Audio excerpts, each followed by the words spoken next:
আসসালামু আলাইকুম। আমি আজকে আপনাদের সাথে কথা বলবো আমাদের একজন বাংলাদেশি ভাই ওনার সৌদি আরবে আসা সম্পর্কিত কিছু তথ্য নিয়ে। তো আপনারা এই ভিডিওটা শেষ পর্যন্ত দেখলে অবশ্যই আপনাদের অনেক উপকার হবে। আর আমি ওনার সাথে কথা বলে যা জানলাম আমি তাই আপনাদেরকে জানানোর চেষ্টা করব ইনশাল্লাহ। তো সেই পর্যন্ত আপনারা ভিডিওটি দেখতে থাকুন। তো ওনার হচ্ছে সৌদি আরব আসার প্রায় 5 মাস হয়ে গেছে। ওনাকে একটা কোম্পানিতে কাজ দিছিল, ওইখান থেকে উনি পালিয়ে চলে আসছে। তো ওনার সাথে আমার যে বিষয় নিয়ে কথা হয়েছিল, তো ওনাকে আমি একটা একটা করে সব কিছু জিজ্ঞেস করলাম যে ওনার সৌদি আরব আসার যে জার্নিটা, এটা আসলে মানে শুরুটা কিংবা শেষটা এটা মানে কিভাবে হয়েছিল। তো এখানে হচ্ছে আমি আপনাদেরকে গুরুত্বপূর্ণ কিছু বিষয় এগুলি আমি আপনাদেরকে বলবো, কারণ ভিডিও বেশি বড় করা যাবে না। তো ওনাকে আমি জিজ্ঞেস করলাম যে ভাই আপনি কত টাকা দিয়ে আসছেন। তো উনি আমাকে বলল যে ভাই আমি 4,80,000 টাকা দিয়ে আসছি। তো আমি জিজ্ঞেস করলাম তাহলে আপনার স্যালারি কত বলছে। ওনাকে বলছে ওনার স্যালারি 600 প্লাস 200 রিয়াল, অর্থাৎ সৌদিয়ান 800 রিয়াল। তার মধ্যে ওনার খাবার দাবারের টাকা এখান থেকে কাটতে হবে। তো হচ্ছে এখন এতটুকুই মানে আপনাদেরকে মানে বলে বোঝাতে চাই যে আমাদের বাংলাদেশের মানুষরা আসলে মানে বিদেশে এটা আসলে আসাটা এখন তাদের নেশা হয়ে গেছে। এখানে এসে যে টাকা ইনকাম করতে পারবে কিনা কিংবা সুযোগ সুবিধা কতটুকু করতে পারবে এটা তাদের চিন্তার বিষয় না। এখন এখন হচ্ছে যে আমাদের দেশের মানুষরা মনে করে যে বিদেশ যেতেই হবে, বিদেশে যেতে পারলেই বাকিটা সব হয়ে যাবে, এমনটাই মনে করে। তো আপনাদেরকে এভাবে বলার কারণ হচ্ছে যে দেখেন এখানে হচ্ছে ওনার বেতন যদি 800 রিয়াল হয়, তার মধ্যে ওনার খাবারের টাকা এখান থেকে ওনাকে দিতে হবে। তো 800 রিয়াল হলে ওনার বেতন হবে বাংলাদেশি টাকায় 24,000 টাকা। আর হচ্ছে তো উনি যে কাজে দিছিল ওইখান থেকে পালায়া চলে আসছে। এখন আপনারা এতটুকুই এটা থেকে বুঝেন যে আসলে মানে আমাদের দেশের মানুষরা কি কারণে কিংবা কি বুঝে বিদেশে আসে। আমি কাউকে বিদেশে আসতে মানা করব না, আপনারা হ্যাঁ আসুন। অনেকে এখানে আছে বিদেশে যারা আসছে সৌদি আরবে, অনেকে ভালো অবস্থানে আছে, কিন্তু আমাদের দেশের মানুষের ভালো অবস্থানের সংখ্যাটা খুবই কম। প্রতিদিন যারা আসতেছে তাদের মধ্যে 100%-এর মধ্যে 99% মানুষের অবস্থা খুবই খারাপ হচ্ছে। হয়তোবা 1% মানুষের কিছু ভালো কাজ পাচ্ছে কিংবা ভালো স্যালারি পাচ্ছে।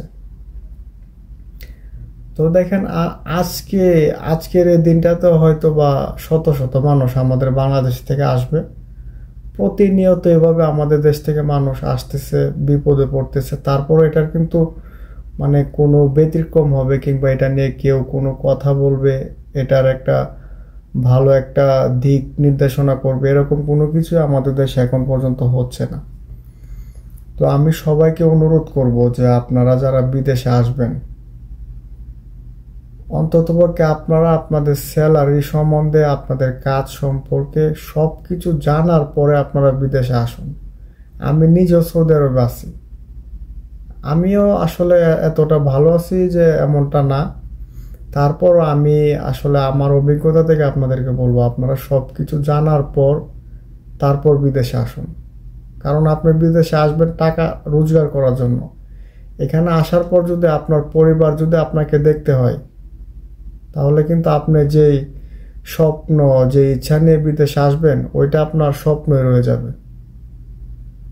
তাই সবার কাছে অনুরোধ, আপনারা আপনারা যে টাকা দিয়ে বিদেশে আসেন এই টাকাটা আসলে লাগে না। দেখেন আমি যখন বিদেশে আসি আমার প্রায় 2,80,000 টাকা লাগছিল। তো ওই টাকাটাও আসলে মানে আমার মনে হয় যে অনেক বেশি লাগছিল। তো আমি যেই টাকা দিয়ে আসছি আর আমি যে ভাইটার সাথে কথা বললাম উনি হচ্ছে 4,80,000 টাকা দিয়ে আসছে।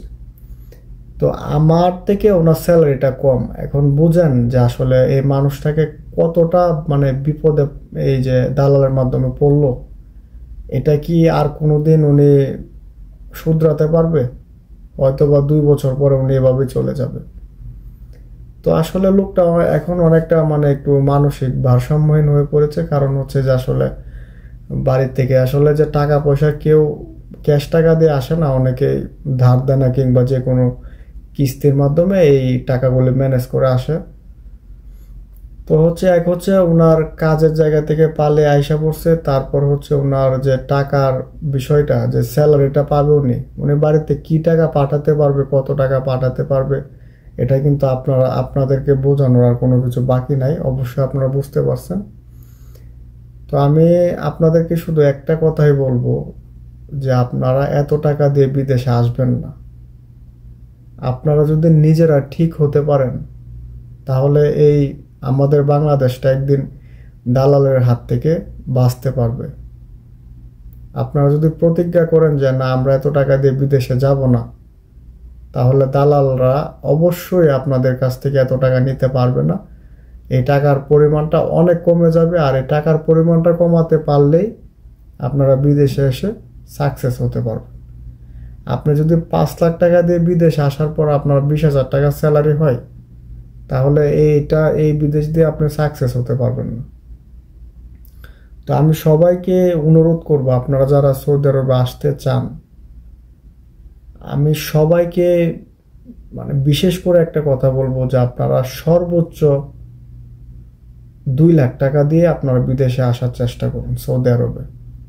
আর হচ্ছে যে 2 লাখ টাকা দিয়েই আপনি আয়সা পড়বেন এটা এমন না। আপনি 2 লাখ টাকা দিয়ে আসেন, প্লাস আপনার স্যালারি কত, আপনার থাকা খাওয়া, আপনার সুযোগ সুবিধা, এই বিষয়গুলি জানো, তারপর আপনি আসুন।